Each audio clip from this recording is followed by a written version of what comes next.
उत्तराखंड के पहाड़ों की आवाज, आपकी आवाज।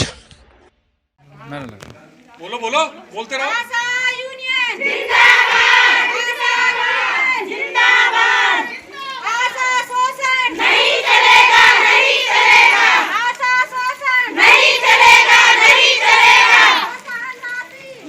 देना होगा, देना होगा, देना होगा, देना होगा, देना होगा,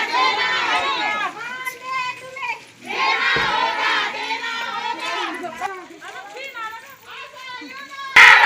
जिंदाबाद नहीं चलेगा, नहीं चलेगा, नहीं चलेगा, नहीं चलेगा, जिंदाबाद, जिंदाबाद, जिंदाबाद, जिंदाबाद, हम सब एक हैं, हम सब एक हैं, हम सब एक हैं।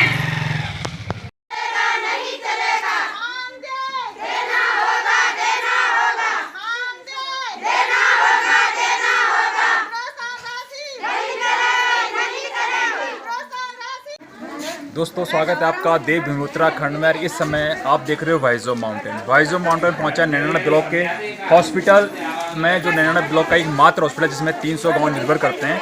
यहाँ पे मेरे पीछे आप देख रहे होंगे, जो भीड़ आप सामने देख रहे होंगे, ये आशा कार्यकर्ताओं की भीड़ है, जिन्होंने लगातार इस कोरोना काल में अपनी सेवाएं दी, लगातार इस फील्ड में डटे रहे, किसी परेशानी में वो मुद्दे पर उसमें खड़े रहे। और इसी बीच उनकी आज यहाँ पे कुछ मांगे हैं सरकार से, क्योंकि लगातार उनकी एक मांग उठ रही है कि उनको मानदेय एक स्थिर किया जाए, एक मानदेय उनको यहाँ पे दिया जाए, जिससे कि उनकी एक रोजी रोटी भी चले, साथ में जो टाइम वो एक्सपेंड कर रहे हैं इस फील्ड में, इस कोरोना काल में, उसका सही उनका यूटिलाइज हो, तभी हो सकता है जब यहाँ पे उनका मानदेय एक निश्चित हो। तो सरकार से लगातार उनकी मांग है। और क्योंकि यहाँ पे दिक्कत ये आ रही है उनको कि जो उनकी सेवाएं जो ग्रामों में देते हैं, जैसे डिलीवरी केस में देते हैं, वहाँ पे केस इस तरह से आ जाता है कभी कभी कि लगातार 5-6 महीने यहाँ पे सेवा देने के बाद डिलीवरी में वो लोग बाहर दिल्ली या NCR में कहीं बाहर हॉस्पिटल में, बड़े हॉस्पिटल में चले जाते हैं, तो उनका जो पीछे के जितने भी सेवाएं उन्होंने दी हैं वो सारा जीरो हो जाता है, क्योंकि वही उनकी इनकम है। रोज़ की अगर 100 रुपया 150 रुपये का टीके का किसी चीज़ का उनको मानदेय मिलता है, उस 100 रुपये जो मिलता है या 150 रुपये जो मिलता है, वो उनका ख़त्म हो जाता है सीधा सीधा। क्यों? क्योंकि वो डिलीवरी केस में बाहर चले जाते हैं। तो यही मांग है उन लोगों की कि एक मानदेय मासिक उनको यहाँ पे एक सैलरी टाइप का मिले। जो भी सरकार करे, पूछते हैं उनसे कि आखिर उनकी क्या क्या और मांगे हैं यहाँ पे, और सरकार से क्या चाहते हैं वो लोग। तो चलिए मेरे साथ उनके बीच में। तो जिस प्रकार से यहाँ पे इनकी मांगे हैं वो बिल्कुल जायज़ मांगे हैं, क्योंकि लगातार यहाँ पे इन लोगों ने लगातार जो सेवा दे रहे हैं, यहाँ दे भी रहे हैं, लेकिन इनको एक फ़िक्स सैलरी दिया जाए। क्योंकि यहाँ पे दिक्कतें ये आ रही हैं सीधा सीधा कि जो यहाँ पे लगातार 5-6 महीने यहाँ पे ट्रीटमेंट ले रहा है इन लोगों के आधार पे, उसके बाद फिर बाहर बड़े हॉस्पिटल में यहाँ पे चले जा रहे हैं, तो उनका जो पीछे का जितनी मेहनत है वो बेकार चली जा रही है, और वही उनकी सैलरी भी है। तो यहाँ पे वो लोग अपने घर बार कैसे चलाएं? तो अध्यक्ष साहब का यही कहना है, जो यूनियन के अध्यक्ष हैं उनका यही कहना है कि यहाँ पे उनका एक मानदेय दिया जाए। और सरकार की ओर से वाइजो माउंटेन भी यही प्रार्थना करता है कि प्लीज़ आप इस तरह से जो लोग यहाँ पे लगातार इस क्षेत्र में बने हैं, अपनी सेवा दे रहे हैं, इनकी जो मांगे हैं वो जायज़ हैं, और इनको वो एक इनकी मांगे पूरी की जाए। धन्यवाद। देखते रहे वाइजो माउंटेन संजीव नेगी के साथ, नैनाना ब्लॉक, हल्दुवाल। ठीक है मैम। साथ यहाँ पे आशा यूनियन अध्यक्ष हैं। मैम, आपका शुभ नाम? मेरा बीना ध्यानी। अच्छा मैम, जो आप इतनी भीड़ आज है यहाँ पे हॉस्पिटल में, क्योंकि हम जानते हैं कि लगातार इस कोरोना काल में आपने काफ़ी सेवाएं दी यहाँ पे, तो यहाँ पे आपकी क्या क्या मांगे हैं अभी सरकार से? सरकार से हमारी 12 सूत्रीय मांगे हैं, जो जी। पूरे प्रदेश में, पूरे अपने ब्लॉक में हमारा चल रहा है। और आज का जो हमारा मुख्य उद्देश्य है कि हम अनिश्चितकालीन धरना पे बैठे हैं, जब तक सरकार हमारी मांगे पूरी नहीं करती, जो हमारी 12 सूत्रीय मांगे हैं वो पूरी नहीं करती, तब तक हम कोई भी कार्य अपने फील्ड में नहीं करेंगे। जी। तो हमारी जो निश्चित एक सर्वप्रथम जो पहली मांग है वो हमारा निश्चित एक मानदेय सरकार हमें दे, और हमें ऐसा अनदेखा ना करे कि जैसे और विभागों को मानदेय दे रही है। देश का कोई भी कर्मचारी ऐसा नहीं होगा जो बिना मानदेय के काम कर रहा है। हमें प्रोत्साहन राशि दी जा रही है, प्रोत्साहन राशि हमें 6 महीने में मिल रही है, और 6 महीने वो जिले से आ रही है, 6 महीने बाद वो हमारे ब्लॉक में आ रही है, और ब्लॉक में 1 और 1.5 साल बाद वो हमें मिल रही है। 1 और 1.5 साल में हम अपने बच्चों का भरण पोषण कैसे करें, ये सरकार हमें जवाब दे। आपका महीने का कोई इनका वो नहीं है, सैलरी नहीं है? सैलरी हमारी नहीं है, प्रोत्साहन राशि। आपको किस तरह से आप लोग यहाँ पे आपकी सैलरी निश्चित होती है, या जो भी आपका यहाँ पे निर्धारित जो पैसा होता है जो मिलता है आपको, कैसे मिलता है, जरा बताइए इसके बारे में। मिलता है। जैसे हमारा बच्चों का एक बच्चे का टीकाकरण है, वो 9 महीने का अगर हो जाता है तो 100 रुपये हमें मिलता है 9 महीने बाद। 9 महीने बाद 100 रुपये मिलेगा। अगर 8 महीने 7 महीने में वो कहीं दिल्ली चला जाता है तो वो हमें कुछ नहीं मिलता है, वो हमारा 0 पॉइंट है।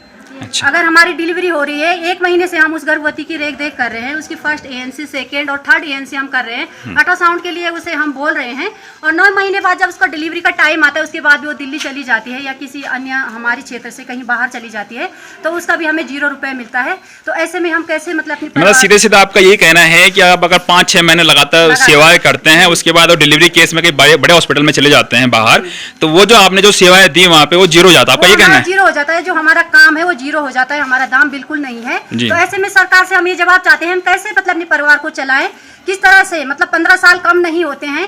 5 दिन कोई भी सरकार या कोई भी विधायक या कोई भी हम बोल रहे हैं मंत्री बिना पैसे के 5 महीने काम कर दे तो हम मान ले कि चलो ठीक है। अगर यहाँ पे हम CSC में है, कोई भी कर्मचारी है हमारा बड़ा से बड़ा 40 और 50 हजार रुपए वो ले रहा है और बाहर है, महीने में अगर 2 दिन भी आ रहा है लेकिन उसकी सैलरी कुछ नहीं कट रही है। आशा वर्कर अगर 1 महीने वो बीमार हो जाती है और अपना काम नहीं कर पा रही है तो उसको कुछ नहीं मिलता है। अच्छा मैम, जैसे होता है कि जैसे आप एक हॉस्पिटल लाइन में ही है समझ लो, क्योंकि आप आशा कर करते हो, सारे ट्रीटमेंट आप देते हो, तो यहाँ पे क्या होता है, स्टाफ को एक यहाँ पे फैसिलिटी दी जाती है। अगर आप हॉस्पिटल में आ रहे हो तो उसमें आपको कोई इसमें पर्ची नहीं कटवाना है, कोई इसका बिल नहीं भरना है, तो इस तरह का कोई आपको कुछ मिलता है? जो यहाँ पे कि स्टाफ का जो नाम है, स्टाफ सिर्फ हम काम के हैं, काम के नाम पे हमें स्टाफ का नाम दिया जाता है, और जहाँ पे सेफ्टी है और जहाँ पे हमारा दाम मिलता है कि हमें चाहिए कि अगर मैं इस स्टाफ की हूँ, मुझे एक जुकाम भी लगा और मैं इस मीटिंग में, मंथली हमारी एक मीटिंग होती है, अगर उसमें मैं आई हूँ, मुझे जुकाम या बुखार हो गया है उसी रास्ते में आते आते, और अगर यहाँ से मैं कोई दवाई लेती हूँ तो हमें स्टाफ से नहीं मिलती है, तब हम स्टाफ के नहीं है, तब मुझे 10 रुपये या 15 रुपये की पर्ची कटा के आम आदमी की तरह मुझे वहाँ पे लाइन पे खड़ा रहना पड़ता है। तो ये सरकार की हमारी कि हमारी तरफ ये क्या इशारा है और क्यों हमें ऐसा अनदेखा किया जा रहा है। और जैसे सरकार हमें अनदेखा कर रही है तो इसी तरह हम भी अब सरकार को अनदेखा करते हुए अनिश्चितकालीन धरना प्रदर्शन पे बैठे हैं कि कोई सेवा हम भी सरकार को नहीं दे रहे हैं। जब तक हमारा निश्चित मानदेय नहीं हो जाता, हमें एक सरकारी कर्मचारी घोषित नहीं किया जाता, वो सब सुविधाएं हमें नहीं दी जाती, वो सब सम्मान हमें नहीं दिया जाता जो एक कर्मचारी को दिया जाता है, तो तब तक हम भी अनिश्चितकालीन पे धरने पे हैं। तो इस तरह का जो लगातार यहाँ पे इनका यही कहना है कि सीधा सीधा एक ही बात कहना है कि जो अपनी रोजी रोटी है, इनको अपना घर परिवार भी चलाना है, और इस कोरोना काल में इन्होंने काफ़ी सेवाएं दी है, उसके बाद भी सरकार यहाँ पे इनका ध्यान नहीं दिया जा रहा है। और सरकार से यही मांग है कि इनके मानदेय एक मासिक एक सैलरी फिक्स किया जाए, जिससे कि ये लोग अपना घर बार भी चलाएं और यहाँ पे क्षेत्र में सेवा देते रहें। यही आपका है ना? और क्या क्या मांगे इसके अलावा?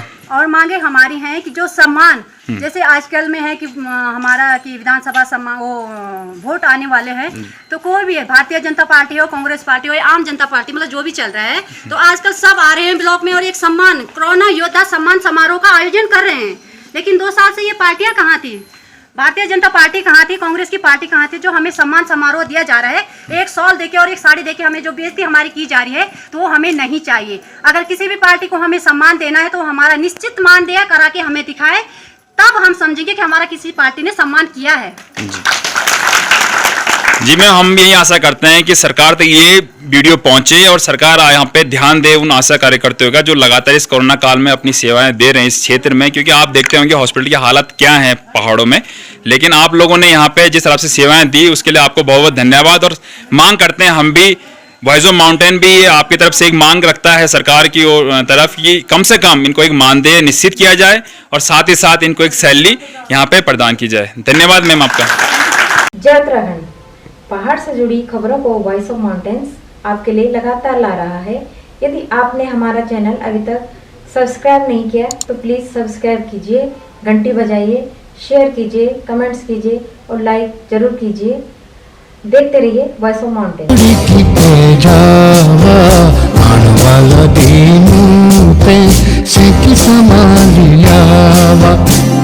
जावा